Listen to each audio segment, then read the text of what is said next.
कि धमकाने का अधिकार यहां किसी को नहीं है। शाहीन बाग के दौरान, नुपुर शर्मा के कांड के दौरान, जब चैनलों पर बैठकर और भाषणों में मुसलमान इस देश की सरकार को, इस देश की एकता अखंडता को धमका रहे थे, तो ये सच्चा मुसलमान, तो ये मौलाना कहां था? क्या उस दिन इसको इतनी तकलीफ हो रही थी जितनी आज हो रही है? इनकी हनक, ये जो सरकार को, मेजॉरिटी कम्युनिटी को आंखें दिखाते हैं, धमकाते हैं कि मेरे जितनी हिम्मत तो अवस्थी तुम 10 जन्म में नहीं ला पाओगे, ये बचपना है। वारिस, जो तुमने अभी बोला है ना, ये बच्चे ऐसी बातें करते हैं यूनिवर्सिटी लेवल के। अपने अंदर मैच्योरिटी लाओ, मैच्योरिटी राय दे रहा हूं। भाई कह रहे थे नौकरी दो, रोजगार दो, शिक्षा दो, तो जब ट्रिपल तलाक के मामले में मातम कर रहे थे तो क्या रोजगार मिल रहा था? जब रोहिंग्याओं के लिए मातम करते हो तो क्या रोजगार मिलता है? शाहीन बाग पर बैठ के क्या रोजगार ले रहे थे? हिजाब विवाद के बाद क्या लड़कियों को नौकरी मिल रही थी? पहले अपने आमाल देखो, गलत बातों पे लड़ते हो, डिबेट में आके रोजगार की और शिक्षा की बात करते हो। जो असली रूप है वही दिखाओ ना यार। तुमको रोजगार से, शिक्षा से क्या मतलब? तुम तो कौम को यह समझाते हो कि एनआरसी आने के बाद 6 करोड़ मुसलमान जेल में होगा। यहां पर भी वही बातें बोला करो ना। हेलो, नमस्कार, सत श्री अकाल, अस्सलाम वालेकुम। कैसे हैं जनाब? तो 2 दिन पहले मेरे वीडियो ने बहुत आग लगाई, कल के वीडियो ने भी बहुत आग लगाई, पर एक अफसोस रहा यार, मुझे समझ में नहीं आती मेरी बातों का जवाब मुझे कहाँ मिलेगा। लोग इनबॉक्स मुझे लिख के जाहिलों के जाहिल, गटर छाप कुछ बोलते हैं, तो हमसे बहस करके देख। अरे यार, जो मैं वीडियो बनाता हूँ उसी को बहस मान लो और उसी पे जवाब दे दो। अब मैंने कल के वीडियो में बनाया कि सच्चा मुसलमान सेकुलर नहीं हो सकता, खत्म बात। यही बनाया था ना, और तो कुछ नहीं बनाया था ना। तो यार, जितना भी तुम लोगों ने लिखा, जितना भी तुम लोग ने जवाब दिया, जितना भी फेसबुक पे तुम लोगों ने गालियां दी, उसमें इस बात का तर्क के आधार पर खंडन कर देते ना कि नहीं रिजवान, तुम गलत बोल रहे हो, हम सेकुलर हैं, इस तरह से सेकुलर हैं। अगर हम अपने रोज़ा इफ्तार में, मिलादुन नबी में हमारे हिंदू आने वालों को, हिंदू नेताओं को, हिंदू प्रतिनिधियों को हम टोपी पहनाते हैं, साफा पहनाते हैं और वो पहनते हैं, तो अगर हम माँ के जागरण में जाते हैं और हिंदू हमें टीका लगाता है या हमारे गले, कंधे पर माँ की केसरिया चुनरी डालता है, तो हम भी डालते हैं। तू गलत कह रहा है, कितना कॉमन है, तू क्यों ऐसी बात कर रहा है, क्यों तू देश को बांटने की बात कर रहा है? ये जवाब दे दो ना। ये गालियाँ क्यों देते हो यार? तुम में से सारे गटर छापों ने एक ने भी ये जवाब नहीं दिया। बात ये थी सच्चा मुसलमान, या तो मैंने तो तुम्हारी तारीफ कर रहा हूँ यार कि सच्चा मुसलमान सेकुलर नहीं हो सकता, मुनाफिक हो सकता है, यही कर रहा हूं ना। तो इस पे भी नाराज हो रहे हो। अच्छा, अगर मैं उल्टा बोलूं तब भी नाराज हो जाओगे कि मुनाफिक मुसलमान कभी सेकुलर नहीं हो सकता, सच्चा मुसलमान हो सकता है। तुम लोग इस पे भी नाराज हो जाओगे। तो बात बोली है डिबेट में, मुझसे बहस ना करो, कुर्ते पजामे के धागे खोल दूंगा। तुम सिर्फ इसका इतना ही जवाब दे दो ना टेक्निकली कि मैं कैसे गलत था कल के वीडियो में। खंडन कर दो मेरी बात का, फोटो डाल दो अपनी कि माँ की चुनरी पहने हुए अभी 2 साल पहले हमारा जागरण हुआ था, मैं उसमें गया था, डाल दो ऐसे ही। इसी को तो तुम लोग सेकुलरवाद मानते हो ना। अगर इसको सेकुलरवाद ना मान रहे होते तो हर नेता को सर पर टोपी और कंधे पर साफा क्यों डालते तुम लोग? सही है ना? तो इस बात का जवाब दो, और नहीं दे सकते तो गाली देना तो तुम्हारा शौक है, बचपन से गली में आदत पड़ गई है। ठीक, अब आगे चलते हैं साहब। दिल्ली में एक सांसद ने, भाजपा के सांसद ने, परवेश जी ने कुछ आपत्तिजनक बयान दिया। लॉ मेकर को इस तरह का बयान नहीं देना चाहिए, बचना है। इनकी तबीयत ठीक करनी है तो एक ही इलाज है, वो है संपूर्ण बहिष्कार। तो इस पर हो रहा था डिबेट, तो हमारे वारिस भाई इस पर ये बोले। ये अफसोसजनक बात है कि एक सांसद जिसने संविधान की शपथ लेकर सांसद बना है, वो इस तरह की बात कर रहा है मुसलमानों के बहिष्कार की, जबकि क्यों कोई निंदा नहीं, क्यों कोई कड़ी कार्रवाई ऐसे सांसद के खिलाफ नहीं की जाती जो देश के अंदर विभाजन की बात कर रहा है। अरे आप मुसलमानों का बहिष्कार करोगे यानी आप भारत का बहिष्कार कर रहे हो। ये मुसलमान भारत का एक हिस्सा है। सुना कि भाई हिंदुस्तान, मुसलमान भी हिंदुस्तान का एक हिस्सा है। नहीं, बिल्कुल है। तो मैंने उसका ये जवाब दे दिया। जी शुक्रिया। जय हिंद, वंदे मातरम। जय हिंद, वंदे अभी हमारे मातरम। भाई वो सच्चे मुसलमान हैं, वारिस भाई, मैं तो मुनाफिक हूँ, उन्होंने बड़ी अच्छी बात बोली कि हम मुसलमान इस देश का हिस्सा हैं, यानी वो मुसलमान, मैं तो मुनाफिक हूँ। बहुत अच्छी बात है, बिल्कुल हैं। लेकिन भाई मैंने तो ये कहते सुना है कि आदम अलैहिस्सलाम यहाँ उतरेंगे, देश तो हमारे बप्पा का है, ये देश तो हमारे बाप का है, तो हिस्सा है मुसलमान, तो हिस्सा ही बने रहो, पूरे भारतवर्ष को अपने बाप का ना बनाओ। जब तुम्हारे जुबान है तो फिर दूसरे की भी जुबान है, तो अपनी शैली को थोड़ा ठीक करो, पहली चीज। दूसरी चीज, सांसद ने जो भाजपा के बोली उन्हें नहीं बोलनी चाहिए थी, ये लॉ मेकर हैं, ये लॉ मेकर हैं, ये आदर्श होने चाहिए, इनके खिलाफ कार्रवाई होनी चाहिए। एक सांसद ने बोला था, हमेशा मोदी प्रधानमंत्री नहीं रहेगा। जब योगी अपने मठ में चले जाएंगे, मोदी पहाड़ों में चले जाएंगे, जब कौन आएगा? मैं तो उन पुलिस के लोगों से कहना चाह रहा हूं, याद रखो मेरी इस बात को, हमेशा योगी मुख्यमंत्री नहीं रहेगा।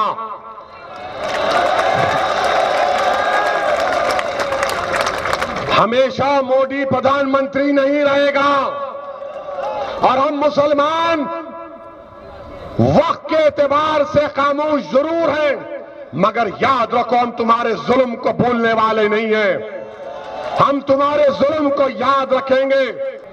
हालात बदलेंगे, जब कौन बचाने आएगा तुमको? जब योगी मठ में चला जाएगा तो तुम्हें कौन बचाएगा? तो जब पूछा गया कि क्या तुम हिंदुओं को धमकी दे रहे हो, तो सांसद के प्रवक्ताओं ने सफाई दी, नहीं नहीं, हिंदुओं को नहीं, हम पुलिस को धमकी दे रहे थे। अरे हिंदू को तो भले दे दो, पुलिस को तो कभी मत दो। पुलिस का मतलब स्टेट, पुलिस का मतलब भारत का गणतंत्र। यार तुम पुलिस को धमकी दे रहे थे कि तुम्हें कौन बचाएगा। तो इस तरह के दोनों बड़बोले जो सांसद हैं, इन दोनों को अपनी शैली पर संयम रखना चाहिए। कि अगर हिस्सा है तो हिस्से ही बन के रहो ना। पूरे भारतवर्ष को अपनी बाप की जागीर क्यों बना देते हो? भाई बाप तो इस देश का एक है, फादर ऑफ द नेशन। कौन? सम्राट, चक्रवर्ती सम्राट भरत, या उसके बाद प्रभु राम, प्रभु कृष्ण, महावीरा। ये ही हायरार्की है इस देश की। इसके अलावा इस देश का कोई बाप न था, न है, न कभी होगा। लेकिन बोली भाषा अगर गलत हो तो इंसान को जिंदगी भर याद रहती है। तो भाई ने मान लिया कि आदम अलैहिस्सलाम की वजह से भारत हमारे बाप का है, तो भाई यहां की संस्कृति को भी अपना मान लो, फिर संस्कृत को और तमिल भाषा को भी अपना मान लो। यही तो इतने दिन से समझा रहा हूं। छोड़ो अरबी को, छोड़ो अरब को, क्या मतलब हमारा वहां से? भारत के हो, भारत के बन के रहो, पहली बात। सुना यार, अगर तुम आदम अलैहिस्सलाम से जोड़कर ये मानते हो कि वो भारत ही में उतारे गए, तो फिर तो बात ही खत्म हो गई। तुम्हारी संस्कृति भारत हो गई, भले मजहब का तुमने कहीं का अडॉप्ट कर लिया, कहीं का अडॉप्ट कर लिया। अब ऐसा तो नहीं हुआ होगा कि आदम अलैहिस्सलाम हिंदुस्तान में उतारे गए, जहां पर पहाड़ भी थे, झरने भी थे, पानी भी था, जंगल भी था, फल फ्रूट भी था, 3 तरह के खूबसूरत मौसम भी थे, नदियां भी थी। उस जमाने की बात कर रहा हूं, ठीक? पर यार ये तो पता लगाओ कि उस जमाने में अरेबिया में क्या था, और वो ये तो पता लगाओ यहां से चल के फिर वहां क्यों गए। इसका मतलब हम तो भारतीय के हैं। मजहब भले हमने एक फॉरेन रिलीजन जो इस्लाम अरेबिया से 1400 साल पहले आया, नए रूप में, नई किताब के साथ, उसे हमने अडॉप्ट कर लिया। तो हमारी मातृभाषा, हमारी भाषा तो या संस्कृत हुई या तमिल हुई, अरब तो हमारी भाषा हो ही नहीं सकती, और हमारी संस्कृति भारतीय हुई। तो फिर इस पे डन कर दो। मैं तो बड़ा फ्लेक्सिबल आदमी हूं, जो जवाब दोगे उसके काउंटर में 2 सूरतें बता दूंगा, कह दूंगा किसी एक पर डन कर दो। अगर अपने को अरबी मानते हो तो भारत तुम्हारे बप्पा का नहीं, अगर भारत को अपना बप्पा का मानते हो तो अरब तुम्हारा नहीं। दोनों चीजें तुम्हारी नहीं हो सकती, सीधी सी बात है। आगे चलते हैं। और जब मैं ये समझा रहा था कि भैया देखो, ये तो एक ग्लोबल फिनोमेना है, सही या गलत छोड़ो, जब भी मेजॉरिटी और माइनॉरिटी में विवाद होगा, एक्सेप्शनल केसेस हो सकते हैं। जब भी होगा तो शारीरिक नज़रिए से, जान माल के नज़रिए से, हर नज़रिए से, इकॉनमी की नज़रिए से परेशानी ज़्यादा माइनॉरिटी को होगी। ख़त्म हो गई बात। इसमें मैं हिंदू मुस्लिम की बात ही नहीं कर रहा। तो साहब मौलाना साहब देखिए क्या बोलने लगे। इन लोगों में अकल तो है ही नहीं। सुनो, जब भी बहुसंख्यक और अल्पसंख्यक में सांप्रदायिकता फैलेगी तो नुकसान अल्पसंख्यक को उठाना पड़ेगा, चाहे वो शारीरिक हो चाहे वो आर्थिक हो। ये यूनिवर्सल फॉर्मूला है। इसका एक अर्थ भी है कि अगर अल्पसंख्यक हो तो भाषा में थोड़ा नरमी रखो, आंखें मत दिखाओ, आस्तीनें मत चढ़ाओ।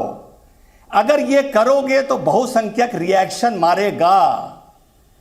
कोई कह रहा था शाहीन बाग के टाइम पर अदिति, जी जी जी, अभी जो बातें आपने कही, क्या वो जस्टिफिकेशन हो सकता है किसी भी रिस्पॉन्स का या फिर स्टेटमेंट का? जिस स्टेटमेंट पर आज हम और आप बहस कर रहे हैं, क्या उसका जस्टिफिकेशन हो सकता है?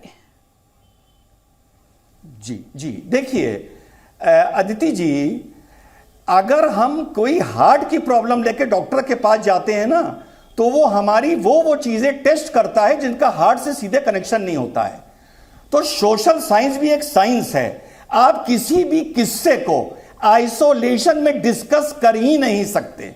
आपको कोई भी किस्सा, कोई भी वारदात, कोई भी घटना अगर डिस्कस करनी पड़ेगी तो इन टोटलिटी करनी पड़ेगी। आप आइसोलेशन में नहीं कर सकते। मुझसे पहले जो वो अपने आप को कह रहे थे कि मैं मुनाफिक मुसलमान हूँ, रिजवान अहमद है। तो खैर वो क्या है, किधर है, वो बेहतर जानते हैं। लेकिन उन्हीं की जुबान से हमने ये जुमला सुना है और उन्होंने साफ तौर पर, ढके छुपे तौर पर नहीं, बल्कि माइनॉरिटीज को और मुसलमानों को धमकी भी दे डाली है। उन्होंने साफ कहा है कि जो अक़लियत में है वो जो है ना दबकर रहे, वरना अक्सरियत जो है ना उन पर हावी हो जाएगी। तो मैं ये मुनाफिक मुसलमान से ये पूछना चाहता हूँ, क्या हमारा देश का ये कानून इस बात की इजाजत देता है, अगर किसी कौम का, किसी कम्युनिटी का अगर एक दो फर्द अगर जो है ना कोई गलती करते हैं, तो क्या उसकी पूरी जिम्मेदारी पूरी कौम पर आयद होती है? मौलाना साहब से बस इतना कहना चाहता हूं अदिति, कि धमकाने का अधिकार यहां किसी को नहीं है। शाहीन बाग के दौरान, नुपुर शर्मा के कांड के दौरान, जब चैनलों पर बैठकर और भाषणों में मुसलमान इस देश की सरकार को, इस देश की एकता अखंडता को धमका रहे थे, तो ये सच्चा मुसलमान, तो ये मौलाना कहां था? क्या उस दिन इसको इतनी तकलीफ हो रही थी जितनी आज हो रही है? तो फिर मैंने उनको ये काउंटर धर के मारा कि सिर्फ बहुसंख्यक को धमकाने का डर नहीं है, ये डर इस देश में सिर्फ अल्पसंख्यक को मिला हुआ है कि जब चाहो बहुसंख्यक को तुम हड़का दो, डरा दो, धमका दो। जैसे नुपुर शर्मा के टाइम में डायलॉग बाजी याद है, हाथ काट देंगे, आंखें निकाल लेंगे, जुबान खींच लेंगे, ये कर देंगे, वो कर देंगे। तो मैंने यही तो उससे पूछा कि भैया तुझे तब क्यों नहीं परेशानी हो रही थी जो आज परेशानी हो रही है? अब साहब एक नया नारा है लोगों के पास, रोजगार। रोजगार 70 साल रोजगार, जीडीपी इतना मुसलमानों ने अगर कर लिया होता जितना आज की तारीख में 2014 विशेषकर 2019 के बात कर रहे हैं, तो पता नहीं ये कौम कहाँ की कहाँ होती। 2014 से पहले तो सिर्फ ये रोज़ा इफ्तार करा दो, बिरयानी खिला दो, कोई उसमें नेता आ जाए टोपी पहन के, साफा पहन के, एनजीओज को फंड मिल जाए, मदरसों को पैसे मिल जाए, ठेके मिल जाएं बड़े बड़े उलेमाओं के लोगों को, बस इसी में लोगों को मजा आता था। तो यार मैंने ये कह दिया। भाई कह रहे थे नौकरी दो, रोजगार दो, शिक्षा दो, तो जब ट्रिपल तलाक के मामले में मातम कर रहे थे तो क्या रोजगार मिल रहा था? जब रोहिंग्याओं के लिए मातम करते हो तो क्या रोजगार मिलता है? शाहीन बाग पर बैठ के क्या रोजगार ले रहे थे? हिजाब विवाद के बाद क्या लड़कियों को नौकरी मिल रही थी?